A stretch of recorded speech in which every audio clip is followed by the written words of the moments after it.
શિક્ષાપાઠ 98 તત્વાબોધ ભાગ 17 છેલ્લો ભાગ. તત્વાબોધ સંબંધી પરમ કૃપાલ દેવે 17 ભાગ લખ્યા, 17 ભાગો, તેમાંનો આ છેલ્લો ભાગ. એમાં પરમ કૃપાળુ દેવ ઉપદેશે છે કે જે ન્યાયથી જય મેળવી શકતો નથી તે પછી ગાળો ભાંડે છે. તેમ પવિત્ર જૈનના અખંડ તત્વ સિદ્ધાંતો શંકરાચાર્ય, દયાનંદ સંન્યાસી વગેરે જ્યારે તોડી ન શક્યા ત્યારે પછી જૈન નાસ્તિક હૈ સો ચાર વાક મેં સે ઉત્પન્ન હુઆ હૈ એમ કહેવા માંડ્યું.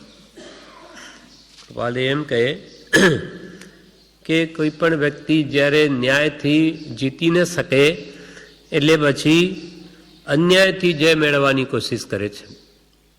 ન્યાયથી જય ન મળે ત્યારે કે છે ગાળો ભાંડે, અર્થાત એટલે કે ગમે તેમ રીતે સામા પક્ષને ખોટો કેમ ઠરાવો એના માટે પ્રયત્ન કરે.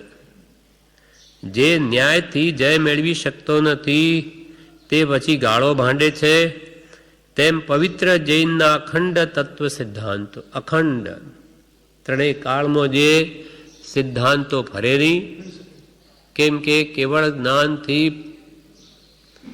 આખા વિશ્વનું સ્વરૂપ જાણી, કેવળ દર્શનથી બધું જોઈ અને ભગવંતે જે સિદ્ધાંતો નિર્ણિત કર્યા, નક્કી કર્યા કે આ પદાર્થનું સ્વરૂપ એમ જ છે, એ અખંડ છે. એટલે ત્રણેય કાળમાં નહીં ફરે.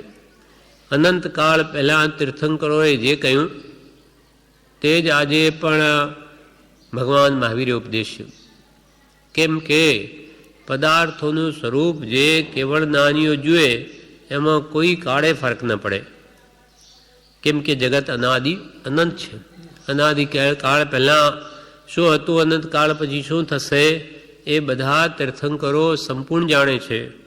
એટલે એના સિદ્ધાંતો અખંડ, કદી ખંડિત ન થાય, એને કોઈ તોડી ન શકે.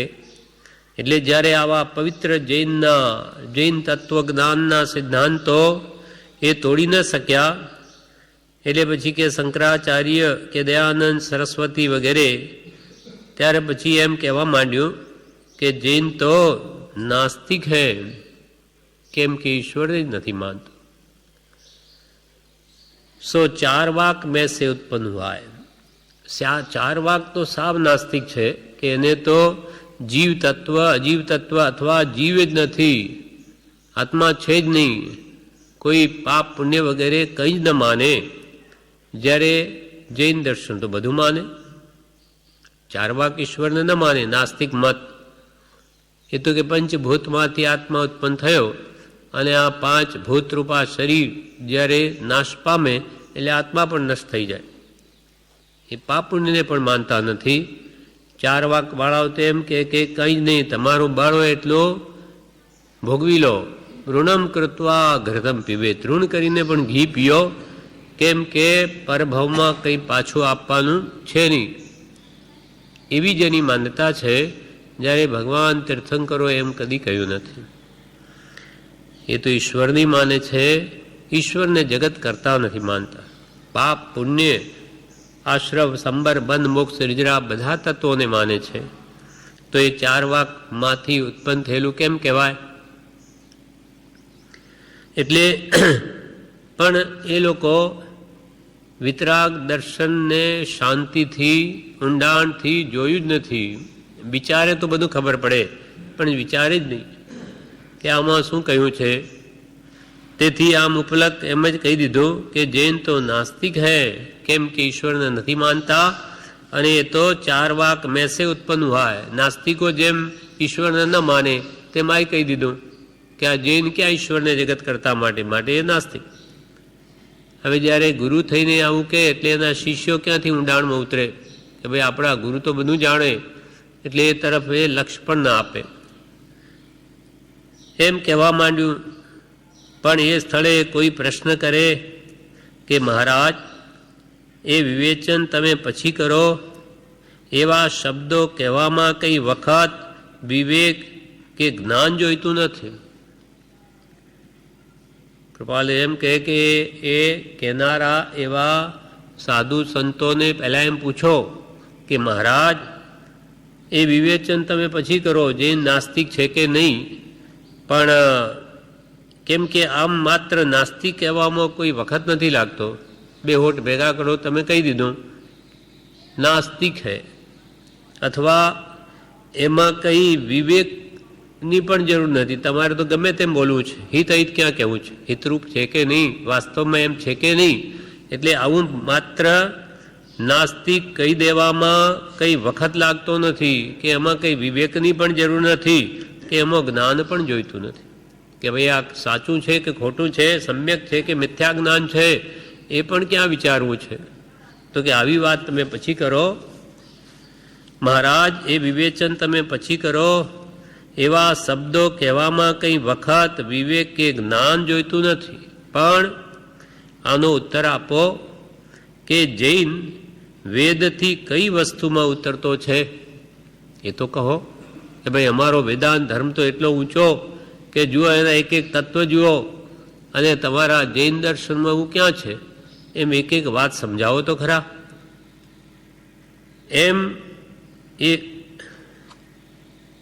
પણ આનો ઉત્તર આપો કે જૈન વેદથી કઈ વસ્તુમાં ઉતરતો છે. કે ભાઈ અમારા વેદના સિદ્ધાંત કરતો તો જૈન જુઓ આટલી બાબતમાં તો એનું વિવરણ નથી, અને એટલા પ્રકારે તો એ ન્યૂન છે, એ વસ્તુ સમજાવો તો ખરા. એનું જ્ઞાન એટલે ભગવાન તીર્થંકરોએ જે તત્વજ્ઞાન ઉપદેશ્યું, અને એનો બોધ એ વિતરાગોનો ઉપદેશ, અને એનું રહસ્ય આત્મજ્ઞાન કેવી રીતે પ્રાપ્ત થાય એનું રહસ્ય જે ભગવાન તીર્થંકરોએ ઉપદેશ્યું એ, અને એનું સતશીલ કેવું છે તે તો એકવાર કહો. તમે કહો છો કે જે નાસ્તિક છે તો એના ઉપદેશ શું છે તો જરા કહો, કે કેવી રીતે એ ઈશ્વરને નાસ્તિક કહે છે તો અમને સમજાવો. એટલે એ જેને તમે નાસ્તિકો છો એનું તત્વજ્ઞાન, એનો ઉપદેશ અને એનું રહસ્ય, અને એનો સદાચારનો કેટલો સૂક્ષ્મ ઉપદેશ છે, કે એના સિદ્ધાંતો કેટલા સૂક્ષ્મ છે એ તો સમજાવો. જેમ કે સદાચારમાં શ્રાવકના ધર્મો, મુનિના ધર્મો, બ્રહ્મચારીના ધર્મો, એ દરેકના કયા કર્તવ્ય છે એ બધું ભગવાને સદાચાર ઉપદેશ્યો છે. એ બધું તમે કે એમને સમજાવો તો ખ્યાલ આવે કે ભાઈ તમે વિતરાગના ઉપદેશેલા જૈન દર્શનને વાંચ્યું છે, વિચાર્યું છે, અને આ પ્રમાણે તુલના કરીને તમે આમાં ત્રુટીઓ જોઈ તો એ સમજાવો. કૃપાલ કે શું સમજાવે, વાંચ્યું જ નથી, જોયું જ નથી, એ તો ઉપલબ્ધ કહી દીધું, બસ એ તો મિથ્યા છે. એટલે નાસ્તિક કહેવામાં કંઈ વખત વિવેક કે જ્ઞાન જોઈતું નથી. પણ આનો ઉત્તર આપો કે જૈન દર્શન વૈદિક ધર્મથી કઈ વસ્તુમાં ઉતરતો છે, અને એનું જ્ઞાન, એનો બોધ, એનું રહસ્ય અને એનું સત્શીલ કેવું છે તે તો એકવાર કહો. આપના વેદ વિચારો કઈ બાબતમાં જૈનથી ચઢે છે, અને આપના જે વૈદિક વિચારો જે જૈન દર્શનથી કઈ કઈ બાબતમાં વિશેષ ચઢિયાતા છે એ પણ અમને કહો. આમ બે વાત સમજાવો કે ભાઈ આ જુઓ અમે કહ્યું એ તો જુઓ કેટલું પરમ સત્ય છે, અને એના કારણે તો આખું વિશ્વ તરી ગયું, અને આ ભગવાન મહાવીરે ઉપદેશ્યું એટલે આખું વિશ્વ ડૂબી ગયું. તમે માનતા હો તો કહી બતાવો, કે પછી તમારા ઉપદેશમાં કંઈ તથ્ય નથી, અને વિતરાગે તો જે દયા, સત્ય, ક્ષમા આદિ ઉપદેશ કર્યા છે એને લઈને તો બધા સુખી છે. એ બધું કહીને અમને સમજાવો મધ્યસ્થતાથી. આપના વૈદિક વિચારો કઈ બાબતમાં જૈનથી ચઢે છે એ પણ કહો. આમ જ્યારે મર્મ સ્થાન પર આવે ત્યારે મૌનતા સિવાય તેઓ પાસે બીજું કંઈ સાધન રહે નહીં. આમ જ્યારે મર્મ સ્થાન એટલે કે મુદ્દાની વાત જ્યારે પૂછવામાં આવે ત્યારે બોલતા બંધ થઈ જાય. શું કહે? તત્વજ્ઞાન પહેલાં તો જાણ્યું નથી, અને જાણ્યું હોય તો જૈનના તો એક એક સિદ્ધાંતો ક્રમબદ્ધ સંપૂર્ણ શુદ્ધ રીતે ઉપદેશવામાં આવ્યા છે. તેમાં કોઈ પ્રકારે વિરોધાભાસ નથી, કેમ કે સ્યાદવાદથી દરેક તત્વમાં રહેલા અનંત ગુણધર્મો છે તેનું પણ વિવરણ થઈ શકે એટલું નય નિક્ષેપથી, પ્રમાણથી, દ્રષ્ટાંતથી એ વાત સમજાવવા એ વિતરાગોએ પ્રયત્ન કર્યો છે. જ્યારે એવું ક્રમબદ્ધ જ્ઞાન તો વેદાંતમાં છે જ નહીં. અને સૂક્ષ્મ તત્વ ક્યાં છે? કેવળ જ્ઞાન જ નથી તો ક્યાંથી જાણ્યું? આમ જ્યારે મર્મસ્થાન પર આવે એટલે આવી રીતે મુદ્દાની વાત પૂછી હોય ત્યારે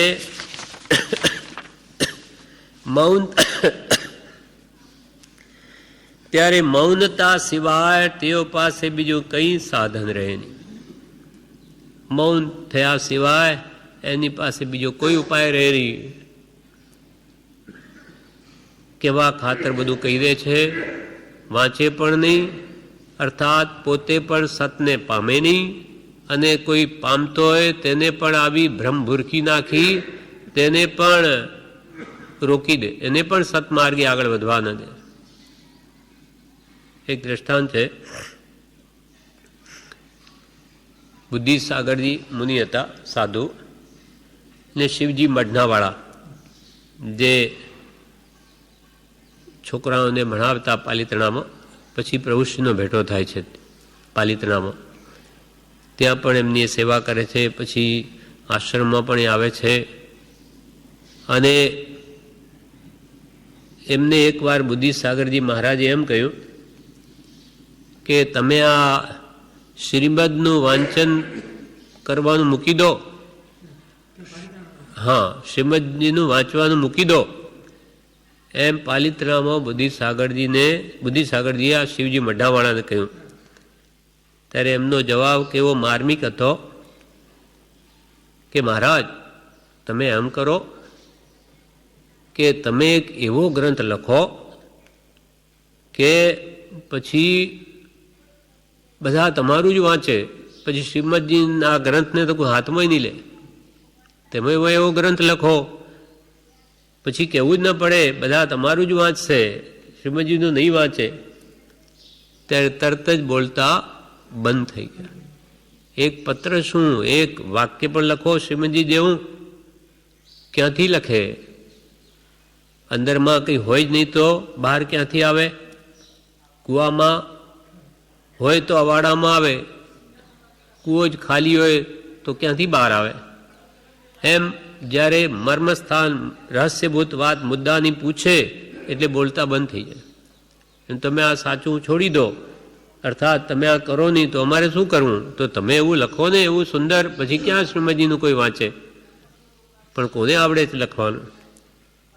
એમ અહીંયા કે જૈન દર્શન ખોટું છે, વિતરાગોએ ઈશ્વરને માનતા નથી આ જૈન દર્શનવાળા.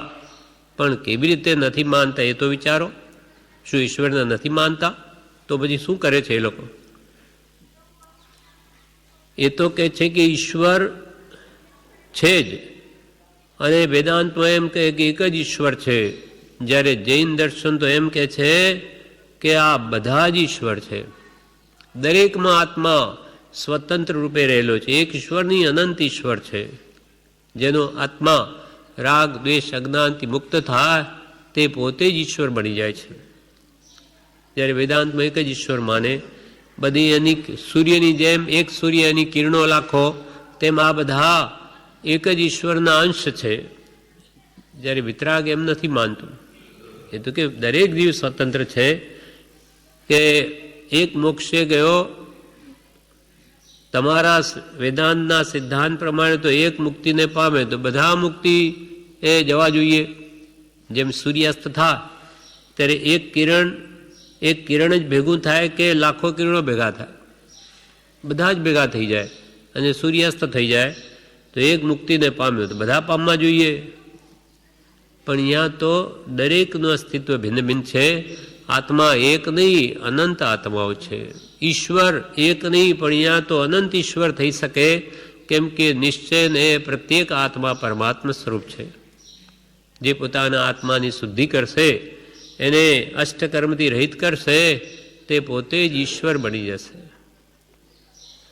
એમ જ્યારે વાસ્તવિક તત્વનું નિરૂપણ કરવામાં આવે ત્યારે એમની પાસે કે મૌનતા સિવાય બીજું કોઈ આધાર રહે નહીં.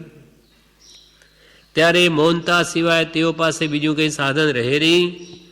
જે સત્પુરુષોના વચનામૃત અને યોગ બળથી આ સૃષ્ટિમાં સત્ય, દયા, તત્વજ્ઞાન અને મહાશીલ ઉદય પામે છે તે પુરુષો કરતાં જે પુરુષો શૃંગારમાં રાચ્યા પડ્યા છે, સામાન્ય તત્વજ્ઞાનને પણ નથી જાણતા, જેનો આચાર પણ પૂર્ણ નથી, તેને ચડતા કહેવા, પરમેશ્વરને નામે સ્થાપવા અને સત્ય સ્વરૂપની અવર્ણ ભાષા બોલવી, પરમાત્મા સ્વરૂપ પામેલાને નાસ્તિક કહેવા, એ એમની કેટલી બધી કર્મની બહોળતાનું સૂચવન કરે છે. કૃપાલદેવ કહે કે જે સત્પુરુષો, સત એટલે આત્મા, જેને પ્રાપ્ત છે એવા પ્રાપ્ત પુરુષો, જેને સત પ્રગટ છે એવા પ્રગટ પુરુષોત્તમ જ્ઞાની પુરુષોના વચનામૃત ને તો અસત્ય કહેવા, અને જે મોહમાં પડ્યા, શૃંગાર રસમાં પડ્યા એને પરમાત્મા કહેવા, મહાત્મા કહેવા, સાવ વિપરીત. આ બધું શા માટે કૃપાલદેવ જણાવે કે આપણો આત્મા પણ કોઈ રીતે મિથ્યા મતોને ગ્રહણ કરે નહીં, એમાં તણાય નહીં, એના માટે. બાકી એમના કર્મ એમને ભારે, આપણે એનાથી કોઈ મતલબ નથી. પણ સત શું છે, અસત શું છે, બે જાણવું પડે. જેમ કે ઝેરને અમૃત હોય તો કે ભાઈ મારે થોડું ઝેર પીવું છે, મારે જાણીને શું કરવું? પણ કે એના ગુણધર્મ ઝેરના ન જાણીશ તો એ ઝેરને તું અમૃત થઈને કોઈ વાર પી લઈશ તો મરી જઈશ. તે મારે મતોને થોડા અંગીકાર કરવા છે, પણ છતાં પણ એ અસત માન્યતાઓ વિશ્વમાં કઈ કઈ પ્રકારે ચાલે છે એ જાણવી જોઈએ, અને એમાં સત શું છે એ જાણવું જોઈએ. એ જાણી સતને અંગીકાર કરવું અને મિથ્યા માન્યતાઓ મૂકી દેવી. કેમ કે સતની શ્રદ્ધા એ જ ધર્મનું પહેલું પગથિયું છે. તત્વા શ્રદ્ધાનમ સમ્યક દર્શનમ. તત્વોની શ્રદ્ધા જેમ છે તેમ પદાર્થનું સ્વરૂપ એ તત્વ, એની શ્રદ્ધા એ સમકીપ છે. એટલે જે જ્ઞાની પુરુષોએ તત્વચનામૃત અને યોગ બળથી, એ મહાપુરુષોના યોગ બળથી, જેમ કે પરમ કૃપાલ દેવના મન વચનના યોગ બળથી એમને મનથી આખા વિશ્વને નું કલ્યાણ થાય એવી ભાવનાથી, અને એમના વચનરૂપી અમૃત જે ઉપદેશ આપણું કલ્યાણ કરે, એમની કાયા વડે એમને કેટલાય આત્મસિદ્ધિ લખી, કે મોક્ષમાળા લખી, કે પુષ્પમાળા લખી, કે પત્રો લખ્યા, એ બધું એનું યોગબળ છે. એને લઈને આપણે આજે સુખી છીએ. સત્પુરુષોનું યોગબળ જગતનું કલ્યાણ કરો, નહીં તો આપણે તત્વને કેવી રીતે જાણીએ? શાસ્ત્રોમાં માર્ગ કહેલો છે, મર્મ તો સત્પુરુષના અંતર આત્મામાં રહેલો છે, રહસ્ય એ ટૂંકામાં આપણને બતાવી દીધું. માટે જે સત્પુરુષોના વચનામૃત અને એના યોગબળથી આ સૃષ્ટિમાં સત્ય પ્રરૂપી રહ્યું છે, દયા ધર્મ ચાલી રહ્યો છે. આજે સુખ શાંતિ જે જગતમાં દેખાય એનું કારણ સત્ય અને દયા છે. સત્ય અને દયા જો ન હોય તો વિશ્વનું સ્વરૂપ કેવું ભયંકર થઈ જાય. બધા જૂઠ પ્રપંચ ગમે તેમ બોલતા હોય, અને દયા કોઈ પ્રત્યે ન હોય તો એકબીજાને મારે, લૂંટે, જેમ કરવું હોય તેમ પોતાની શક્તિ અનુસાર, જેમ જાનવરો, સિંહ બળવાન હોય નિર્બળને મારી નાખે, તેવી સ્થિતિ આપણી થઈ જાય. જે બળવાન હોય નિર્બળને દાબી દે, મારે, પીટે, એનું કંઈ ચાલે નહીં. પણ હજુ સત્પુરુષોનું અસ્તિત્વ છે આ કાળમાં, તો એના યોગ બળે આ વિશ્વમાં હજુ સત્ય, દયા, ભગવાન મહાવીરને ગયાની 2600 વર્ષ થઈ ગયા, છતાં પણ હજુ એના સિદ્ધાંતો પ્રચલિત છે. એને લઈને આ સુખ શાંતિ છે. તો જે સત્પુરુષોના વચનામૃત અને યોગ બળથી આ સૃષ્ટિમાં સત્ય, દયા, તત્વજ્ઞાન, તત્વ સારરૂપ તત્વ એનું આપણને જ્ઞાન આપ્યું કે આત્મા સૌથી શ્રેષ્ઠ છે, આત્માથી સૌ હીન છે. અને આત્માને ઓળખવો હોય તો એને જડ તત્વની પણ ઓળખાણ કરવી પડે. શરીર આદિ જડ છે, કેમ કે આપણે જડ એવા શરીરને જ આત્મા માની લીધો છે. એ જ હું છું, એટલે એ તું નથી, તું એનાથી ભિન્ન જ્ઞાન દર્શનમય આત્મા છું. એટલા માટે જડ અને ચેતન એ બે તત્વોને જાણવાની જરૂર છે. અને એની સાથે પછી બેના મિશ્રણથી ઉત્પન્ન થતા આશ્રવ, સંબર, બંધ, મોક્ષ, નિર્જરા, પાપ, પુણ્ય એ પણ જાણવા જરૂરી થઈ પડે છે. કેમ કે કેવી રીતે કર્મનો બંધ થાય, તો એને કેવી રીતે છોડવો, મોક્ષ શું, પાપ શું, પુણ્ય શું એ જાણે જ નહીં, અથવા એને એનું જ્ઞાન જ ન હોય તો એ કેવી રીતે આચરણ કરે. માટે કહે છે કે એવા જે વચનરૂપી અમૃત આપણને અમર બનાવી દે, સર્વ દુઃખોથી મુક્ત કરી દે, એવા એ સત્પુરુષોના વચનામૃત અને એના યોગબળથી આ સૃષ્ટિમાં સત્ય, દયા, તત્વજ્ઞાન અને મહાશીલ ઉદય પામે છે. સદાચાર, સદાચાર એ ધર્મનો પાયો છે. આચારો પ્રથમો ધર્મ. પોતે પોતાની મર્યાદામાં રહે ત્યારે જ દરેક જીવ સુખી છે. નહીં તો ગમે તેને એ દુર્વ્યવહાર જો ગમે તેની સાથે કરે તો કેટલું ભયંકર થઈ પડે. એટલે તત્વજ્ઞાન અને મહાશીલ જે ઉદય પામ્યા છે તેનું કારણ સત્પુરુષોનો ઉપદેશ છે, આ વિતરાગોનો. ભગવાન તીર્થંકરોએ ધર્મ બોધ્યો અને સદગુરુ એનો આશ્રય લઈને માર્ગ ચલાવે. તો એવા પુરુષોને તો નાસ્તિક કહેવા, અને તે પુરુષો કરતાં જે પુરુષો શૃંગારમાં રાચ્યા પડ્યા છે, શૃંગાર ધર્મ બોધ્યો. ઈશ્વરને શણગારો, જેને ભગવાન માને એની પાસે સ્ત્રીને રાખે. કૃષ્ણને ભજે તો એની પાસે રાધા પહેલાં જોઈએ, રામને ભજે તો પહેલાં સીતા જોઈએ, વિષ્ણુને ભજે તો પહેલાં લક્ષ્મી જોઈએ, શંકરને ભજે તો સાથે પાર્વતી જોઈએ. તો એ શું ધર્મ છે? જ્યાં રાગની ગંધ છે તે તો રાગમાર થઈ ગયો. અને રાગ તો આપણા બધામાં છે જ, એને પોષણ નથી આપવું.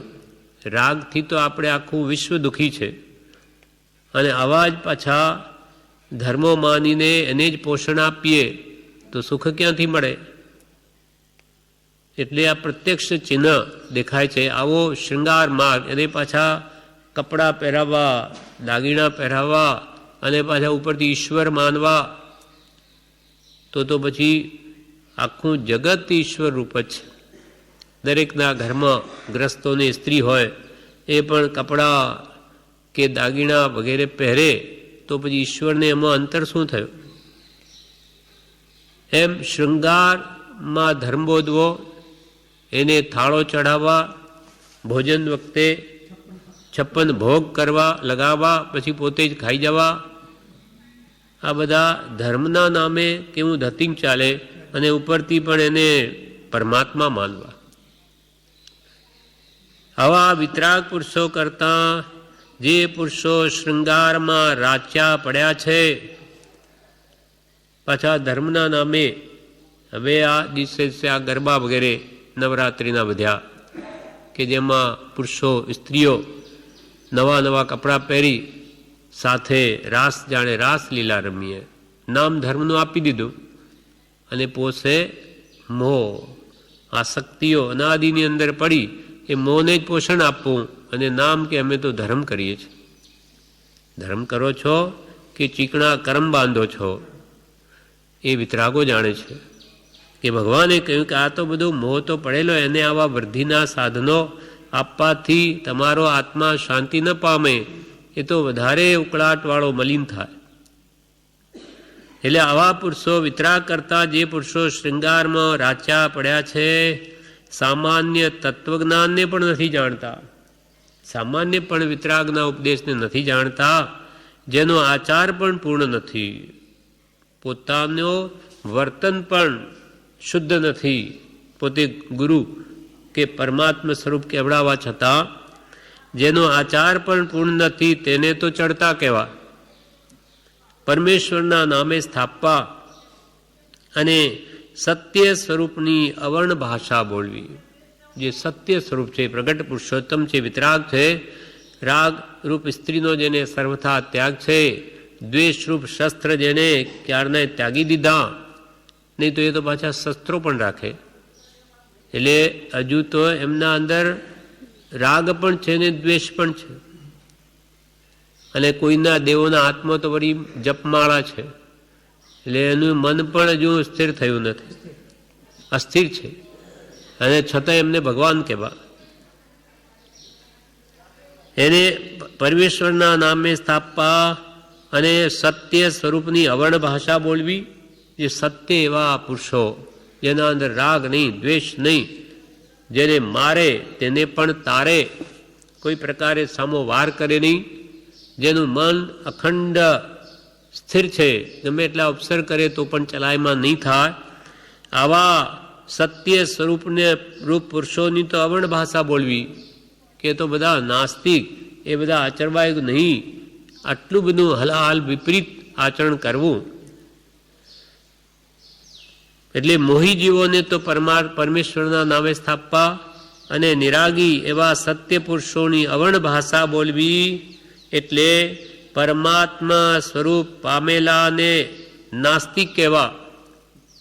એ એમની કેટલી બધી કર્મની બહોળતાનું સૂચવન કરે છે. કેટલી બધી કર્મની બહોળતા, કેટલા બધા કર્મથી ભારે કહેવાય એ જીવો, કે જે ખરા સત્ય પુરુષો છે, પવિત્ર પુરુષો છે, એને તો નાસ્તિક કહેવા. એ ધર્મ આચરવાયો નથી, અને આવા રાગી, શૃંગારી, મોહી એ ધર્મ તમે આચરો, આવું જે કહેનારા તે કે છે કેટલી બધી કર્મની બહોળતાનું સૂચવન કરે છે. કેટલા ભારે કર્મી છે કે એમને સત્ય જણાતું જ નથી. પરંતુ જગત મોહાંધ છે. કૃપાલ કેમ થાય તો કે આખું જગત મોહથી આંધળું થયેલું છે. એને સત્ય ક્યાંથી દેખાય? જેમ આંધળો માણસ હોય એને સામે ન દેખાય, તેમ આ કે જગત મોહથી આંધળું થઈ ગયું છે, માટે એને સત્ય તો દેખાતું જ નથી. પરંતુ જગત મોહાંધ છે, મતભેદ છે ત્યાં અંધારું છે. મતભેદ, અમારો મત, અમે જે માનીએ તે જ સત્ય, અમારા બાપ દાદાનો ધર્મ તે જ સાચો, અમારા ગુરુ તે જ સત્ય કહે. પછી ભલે ને તે કોઈ શાસ્ત્રના નામ પણ ન જાણતા હોય, પણ ગુરુ કોના? અમારા, માટે એ સાચા. એવી જ્યાં મત પક્ષની વાત છે ત્યાં કૃપાળુદેવ કે છે કે સત હોતું જ નથી. જ્યાં મત છે ત્યાં સત ન હોય, જ્યાં સત હોય ત્યાં મત ન હોય, મત પક્ષનો આગ્રહ ન હોય. જ્યાં સત્ય હોય તે ગ્રહણ કરે. જેમ કે પરમ કૃપાળ દેવે દિગંબર, શ્વેતાંબર, સ્થાનકવાસી બધાને એક કર્યા. અને વેદાંતમાં બી સારી વાતો છે વૈરાગ ઉપશમની, તે કૃપાળ દેવે લીધી છે, એનો કોઈ ના નથી. મોહ મુદગર વાંચવાનું આપતા, પંચીકરણ, આવા વેદાંતના ગ્રંથો, વિવેક ભાવની, કે આવા કોઈ પણ જેમાં વૈરાગ્ય ઉપશમ ને બળ મળે એવું વાંચન કરવાનું જ્ઞાનીઓની ના નથી, ગમે તે ધર્મનું હોય. પણ જ્યાં સિદ્ધાંત વિપરીત હોય એ આચરવાયું નથી. સિદ્ધાંત તો વિતરાગનો જ. ભગવાને જે કેવળ જ્ઞાનથી જોઈને કહ્યું એમાં ત્રિકાળમાં ફરક ન પડે, માટે સિદ્ધાંત તો વિતરાગ પુરુષોનો જ માનવો, એ જ પરમ સત્ય છે. પરંતુ જગત મોહાંધ છે, મતભેદ છે ત્યાં અંધારું છે, મમત્વ કે રાગ છે ત્યાં સત્ય તત્વ નથી. એ વાત આપણે શા માટે ન વિચારવી? મમત્વ, અમારો ધર્મ તેના પ્રત્યે દ્રષ્ટિ રાખજે તો ત્યાં સત્ય તત્વ નથી. મારું તે સાચું નહીં, સાચું તે મારું. જ્યાં ક્યાં પણ સત્ય છે તે મારું, એ મારે અંગીકાર કરવા યોગ્ય. અને હું માનું કે મારા બાપ દાદાઓ માનતા હોય તેથી કંઈ એ સત્ય જ હોય એમ કહી ન શકાય. મમત્વ કે રાગ છે ત્યાં સત્ય તત્વ નથી, પણ જ્યાં મારાપણું આવી ગયું ત્યાં આંધળાપણું આવી જાય છે, અંધાપો આવી જાય. એટલે કે મતભેદ છે ત્યાં અંધારું છે. મમત્વ કે રાગ છે ત્યાં સત્ય તત્વ નથી. એ વાત આપણે શા માટે ન વિચારવી? એટલે આપણે પણ એ વિચારવી કે બધા ધર્મોમાં સત્ય શું છે એ જાણવું જોઈએ અને સત્ય હોય એમ માનવું જોઈએ. પછી ગમે તે ધર્મ એનું નામ હોય. હવે કૃપાલદેવ અંતિમ પેરેગ્રાફમાં 17 પાઠ લખીને છેલ્લે કહે છે, હું એક મુખ્ય વાત તમને કહું છું કે જે મમત્વ રહિતની છે અને ન્યાયની છે. હું એક મુખ્ય વાત તમને કહું છું.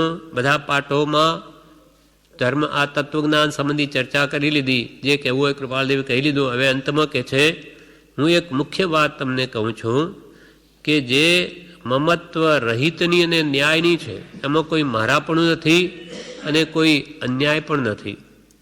તે એ છે કે ગમે તે દર્શનને તમે માનો, ગમે તો પછી તમારી દ્રષ્ટિમાં આવે તેમ જૈનને કહો, પણ સર્વ દર્શનના શાસ્ત્ર તત્વને જુઓ તેમજ જૈન તત્વને પણ જુઓ. નિષ્પક્ષપાત બુદ્ધિથી કૃપાલદેવ એમ કહે કે આ ન્યાયની વાત છે કે તમે હમણાં ગમે તે ધર્મને માનતા હોય અને તમારી દ્રષ્ટિમાં આવે તેમ પછી જૈનને પછી કહેજો, પણ સૌથી પહેલાં સર્વ દર્શનના શાસ્ત્ર તત્વને જુઓ તેમ જૈન તત્વને પણ જુઓ. વેદાંત હોય, બૌદ્ધ હોય, નૈયાયિક હોય, સાંખ્ય હોય, બધા તમે ગમે તે ધર્મતમાં હો, પણ તમે મધ્યસ્થતાથી જૈન ધર્મને શાસ્ત્રો પણ વાંચો. મધ્યસ્થતાથી આગ્રહથી જોશો, મતાગ્રહથી સાચું તો મારું જ, પણ બીજાનું વાંચો ભલે, તો એ વાત કોઈ દિવસ તમને સત્ય ન લાગે. જેમ કે 2 જણ વચ્ચે વાંધો પડ્યો એટલે પંચ બેસાડ્યા કે ભાઈ પંચ નિર્ણય કરીને એમની વાત આપણે માની લઈશું.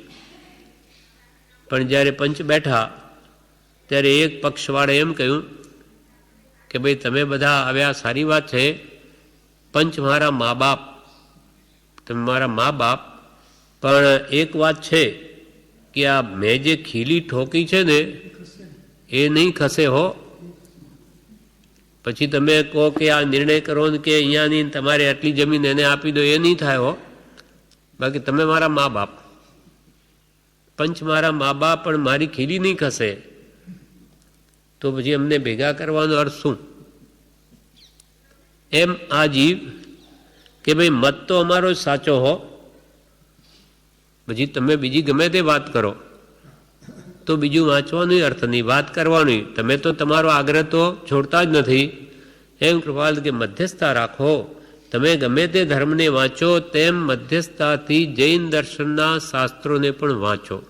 ખુલ્લું હૃદય રાખી, વિશાળ દ્રષ્ટિથી, મધ્યસ્થતાથી જૈન ધર્મને પણ જુઓ. પછી તમને જે તમારું હૃદય કહે એમ કરજો. એટલે હું એક મુખ્ય વાત તમને કહું છું કે જે મમત્વ રહિતની અને ન્યાયની છે તે એ છે કે ગમે તે દર્શનને તમે માનો, દર્શન એટલે ધર્મ, ગમે તો પછી તમારી દ્રષ્ટિમાં આવે તેમ જૈનને કહો, પણ પહેલા સર્વ દર્શનના શાસ્ત્ર તત્વને જુઓ તેમ જૈન તત્વને પણ જુઓ. તમે ગમે તે ધર્મમાં હોય, તમારા ધર્મના શાસ્ત્રો વાંચતા હોય, તેમ એકવાર મનમાં કોઈ પણ આગ્રહ ન રાખીને એકવાર જૈન ધર્મના તત્વજ્ઞાનના શાસ્ત્રોને પણ વાંચો, જુઓ.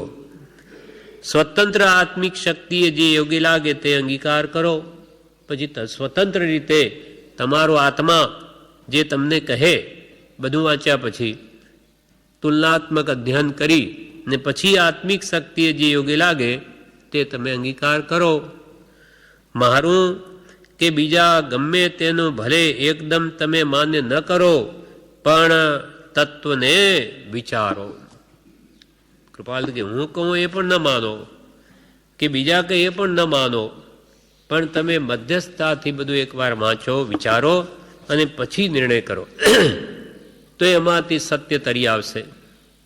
કેમ કે જૈન જેવું સૂક્ષ્મ તત્વજ્ઞાન બીજું એકે નથી. સ્વતંત્ર આત્મિક શક્તિએ પછી જે તમને યોગ્ય લાગે તે અંગીકાર કરો. મારું કે બીજા ગમે તેનું ભલે એકદમ તમે માન્ય ન કરો. એકદમ એટલે હું કહું તે માની લો નહીં. કૃપાલ કે તે પામ્યાની પણ પૂર્ણ ચોકસી કરવી, કે જેને ગુરુ માનીએ પોતે સતને પામેલા છે કે નહીં. હા, જેની પાસે ધર્મ માંગવો તે પામ્યાની પૂર્ણ ચોકસી કરવી. આ વાતને સ્થિર ચિત્તી વિચારવી કે ભાઈ હું જેને ગુરુ કરું પણ ગુરુ જ જ્ઞાન પામેલા ન હોય તો મને શું આપવાના. એમ મારું કે બીજા ગમે તેનું ભલે એકદમ તમે માન્ય ન કરો, પણ તત્વને વિચારો. આ પ્રમાણે 17મો પાઠ પણ તત્વજ્ઞાનનો પૂરો થયો, તત્વાબોધનો. હવે એનું વિવેચન વાંચીએ છીએ. વિવેચનનો બ્રહ્મચારી કહે છે, સત્યાર્થ પ્રકાશમાં દયાનંદ સરસ્વતીએ, સત્યાર્થ પ્રકાશ નામનો એમને ગ્રંથ લખ્યો છે દયાનંદ સરસ્વતીએ. સત્યાર્થ પ્રકાશમાં દયાનંદ સરસ્વતીએ વેદાંત સિવાય બધા ધર્મો ખોટા છે એમ કહ્યું છે. હા, એક વેદાંત ધર્મ જ સાચો, બીજા બધા ખોટા. સત્યાર્થ પ્રકાશમાં દયાનંદ સરસ્વતીએ વેદાંત સિવાય બધા ધર્મો ખોટા છે એમ કહ્યું છે.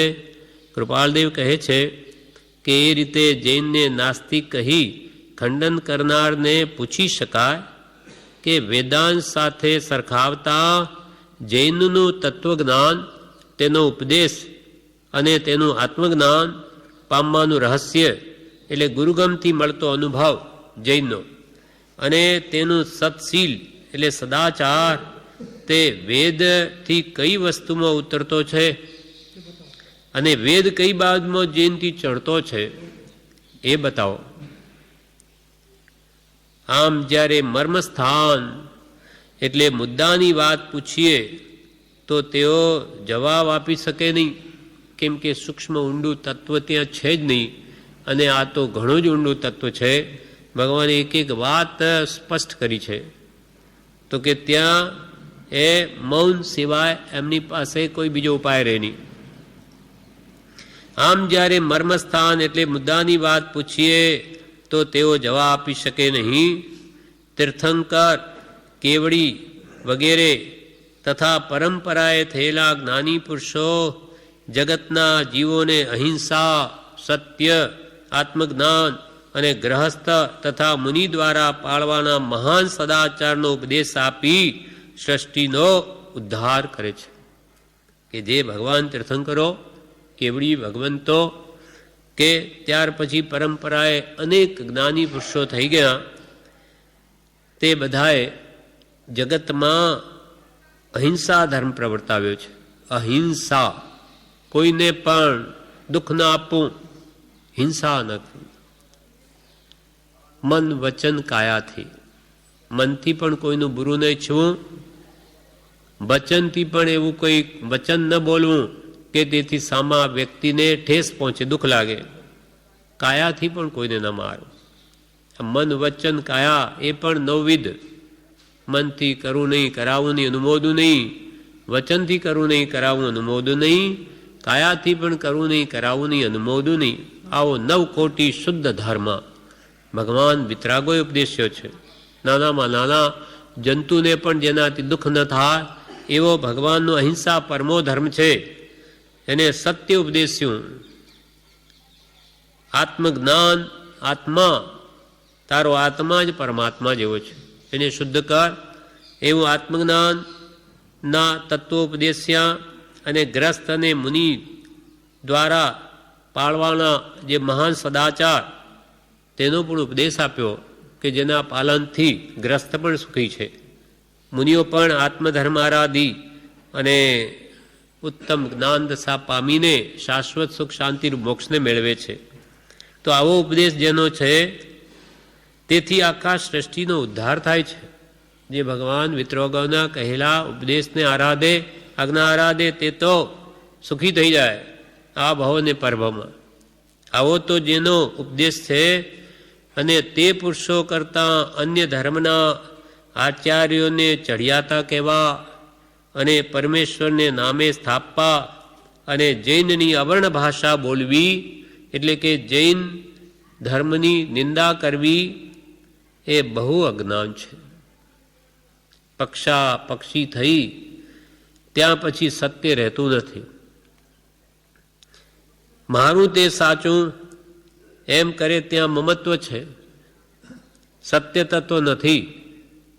માટે કોઈ નિંદા કરે પણ આપણે સામે નિંદા ન કરવી. શું કહે છે? આપણને જૈન ધર્મની કોઈ નિંદા કરે તો બી આપણે કોઈ ધર્મની નિંદા ન કરવી. કેમ કે સ્યાદવાદથી જોઈએ તો ભગવાન મહાવીરે તો સર્વ ધર્મને સત્ય કહ્યા છે અપેક્ષાથી. કૃપાલદેવે કાવ્યમાં લખ્યું, 4 વેદ, અથર્વવેદ, અજુર્વેદ, ઋગ્વેદ વગેરે 4 વેદ પુરાણ આદિ શાસ્ત્ર સૌ મિથ્યાત્વના, પણ જ્ઞાનીને તે જ્ઞાન ભાગ્યા એ જઠે કાણે ઠરો. જીનવર કહે છે જ્ઞાન તેને સર્વભવ્યો સાંભળો. જીનવર કહે છે જ્ઞાન તેને સર્વભવ્યો સાંભળો. ભલે ને આ બધા વેદો અપૂર્ણ છે, એકાંતે લીધા માટે મિથ્યા છે. જ્યારે વિતરાગ કે તમે સ્યાદવાદથી તો એમને પણ તે ગ્રંથો જ્ઞાનરૂપ ભાસ્યા. 4 વેદ પુરાણ આદિ શાસ્ત્ર તો મિથ્યાત્વના, પણ જ્ઞાનીને તો તે જ્ઞાન ભાસ્યા. એમાંથી પણ એમને તો ઉપદેશ મળ્યો કે ભાઈ આ અપેક્ષાએ આત્મા નિત્ય, આ અપેક્ષાએ નિત્ય, એમ અપેક્ષાથી બધું સત્ય કહ્યું છે. એટલે અહીંયા કે છે કોઈ નિંદા કરે આપણા ધર્મની તો પણ આપણે સામે નિંદા ન કરવી. આપણે એ વિચારવું કે તેઓ મોહાન હોવાથી એમ બોલે છે, એમને તો વિચારોને ખબર નથી માટે આવું બોલે છે. જૈન ધર્મ એ સાચો વિશ્વ ધર્મ છે. તેનું તત્વજ્ઞાન ધર્મ ધ્યાન માટે અતિ ઉપયોગી છે. તેથી એ સત્ય ધર્મનો પ્રકાશ કરવા કૃપાળુદેવ દરેક ધર્મ જિજ્ઞાસુને ભલામણ કરે છે કે તમે અન્ય દર્શનના શાસ્ત્રો વાંચો છો તેમ જૈન દર્શનના શાસ્ત્રો પણ વાંચો. તેમની તુલના કરો, તુલનાત્મક અધ્યયન કરો કે ભાઈ આમાં તત્વ કેટલા અંશે કહ્યું, આમાં કહ્યું. તમે તુલનાત્મક અધ્યયન કરશો તો તમને જણાઈ આવશે. એટલે છેલ્લી ભલામણ કૃપાલદેવ જ કહે છે કે કેટલું કહીએ, તમારે સત જાણવું હોય તો તમે જે મતમાં હોય તેનું વાંચતા હોય તેમ આનું પણ એકવાર વાંચો. કેમ કે મતાગ્રહ સૌથી ખરાબ છે. મત પક્ષ છોડી અને સત જાણવા માટે તૈયાર થવું એ વિરલા જ થાય છે. બાકી અમારા બાપ દાદાઓ કંઈ મૂર્ખા નહોતા, એટલે ધર્મ તો અમારો જ સાચો. બાપ દાદાઓ તો ઘણું બધું બીજું કરતા હતા, એ બધું છોડી દીધું અને આ પકડી લીધું. બાપ દાદાઓ તો પહેલાં નળિયાવાળા મકાનમાં રહેતા હતા, તમે કેમ RCC વાળા મકાનમાં રહેતા થઈ ગયા? બાપ દાદાઓ તો આવા શર્ટોને પહેરતાય નહોતા બટનવાળા, જ્યાં દોરી બાંધતા હતા. તો તમે કેમ આ ચાલી કરી દીધું? કેડિયું પહેરતા હતા. બાપ દાદાઓ તો કોઈ ગાડાઓમાં બેસતા, ગાડાઓમાં જતા. તો તમે કેમ મોટરને રેલગાડીમાં બેસતા થઈ ગયા? આમ બીજું બધું ફેરવી નાખ્યું. ચૂલાઓ ફૂંકતા હતા, આ ધુમાડા નીકળતા, છાણ બાળતા. તમે કેમ ગેસના ચૂલા ચાલુ કરી દીધા? તો બાપ દાદાઓને બીજું બધું મૂકી દીધું અને ધર્મનું પૂંછડું પકડી લીધું. એમ સત્ય જાણવું હોય તેને માટે બાપ દાદાઓ કરતા આવ્યા બધું સત્ય જ હોય એમ ન કહેવાય. આપણને શ્રેષ્ઠ લાગ્યું કે ભાઈ એના કરતો તો આ બધું આધુનિકતામાં ઝડપી થઈ જાય તો એમ કર્યું. તો તેમ હવે જોવું કે સત્ય ધર્મ કયો છે એમાં પણ બુદ્ધિ વાપરવી જોઈએ. એમ કૃપાલદેવ બીજું વિશેષ શું કહે કે ભાઈ દરેક ધર્મ જિજ્ઞાસુને મારી એટલી ભલામણ છે કે તમે અન્ય દર્શનના શાસ્ત્રો વાંચો છો તેમ જૈન દર્શનના પણ શાસ્ત્રો વાંચો, તેની તુલના કરો, પછી જે સત્ય લાગે તે અભિપ્રાય બાંધજો. પછી તો સ્વતંત્ર અભિપ્રાય તમારે વિચારવું છે, પણ આ કથન મારું કૃપાલ કે મમત્વ રહિતનું અને ન્યાયપૂર્વકનું છે. હું કંઈ એમ નથી કહેતો કે અમારું જ સાચું. કૃપાલ કે જે બે વાંચો તો ખરા મધ્યસ્થાથી, પછી તમને જેમ યોગ્ય લાગે એમ કરજો. આ પ્રમાણે વિવેચન પૂરું થયું, તેમજ તત્વાબોધના 17 ભાગો પણ પૂરા થયા. હવે આવતીકાલે શિક્ષાપાઠ 99 સમાજની અગત્ય છે, જે આપણે આવતીકાલે લઈશું.